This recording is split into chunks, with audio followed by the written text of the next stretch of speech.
అందరికీ నమస్కారం అండి. ఈరోజు మీకు పికిల్స్ ఛానల్‌లో మినీ పికిల్స్ వ్లాగ్ చూపిస్తున్నాను. చూసేయండి. టిఫిన్స్‌లోకి పచ్చడనమాట. దీనికి కావాల్సిన పదార్థాలు ఏంటి అంటే జీలకర్ర, టమాటాలు, పచ్చిమిరపకాయలు, కొబ్బరి. పచ్చి కొబ్బరి అయితే బావుంటుందండి.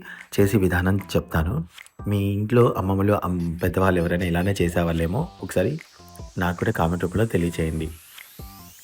ముందుగా పచ్చిమిరపకాయలు తీసుకొని కొంచెం నూనె వేసి బాణీలో పచ్చిమిరపకాయలు కొంచెం జీలకర్ర వేసి దోరగా వేయించుకోవాలి. తర్వాత అవి పక్కన పెట్టేసుకొని అందులోనే టమాటా ముక్కలు కూడా దోరగా వేయించేసుకోవాలి.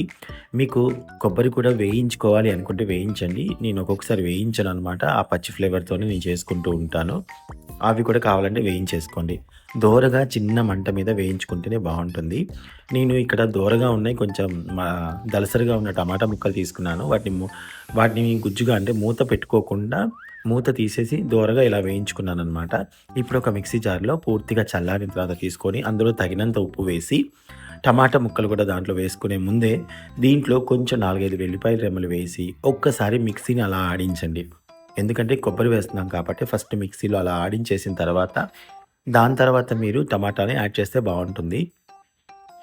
ఇక్కడ మీరు గమనించారా? చింతపండు వేస్తే ఇప్పుడు దీన్ని గూడా చక్కగా వాడుకోవచ్చండి. పులుపు తినేవాళ్ళుంటే.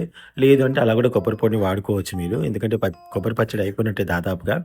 ఇప్పుడు నేను దీంట్లో టమాటా ముక్కలు కూడా యాడ్ చేస్తున్నాను. టమాటా ముక్కలు యాడ్ చేసుకొని, దీన్ని గూడా ఒకసారి మిక్సీ పట్టుకొని దోసల్లో తింటే ఉంటుందండి. అమృతంలా ఉంటుంది. ఇడ్లీలో కూడా బావుంటుంది. ఈ మధ్య పల్లీలు ఎక్కువగా తినకూడదు. పిల్లలకి పింపుల్స్ అలా వస్తూ ఉంటాయి బాగా అని చెప్పేసి అంటున్నారు కాబట్టి ఎక్కువ తినకూడదని చెప్పేసి అప్పుడప్పుడు ఇలా కొబ్బరి పచ్చడి కూడా చేస్తూ ఉంటాము. నచ్చితే మీ ఫ్రెండ్స్ అండ్ ఫ్యామిలీకి షేర్ చేయడం మర్చిపోవద్దు. Thank you so much for watching అండి. నమస్తే.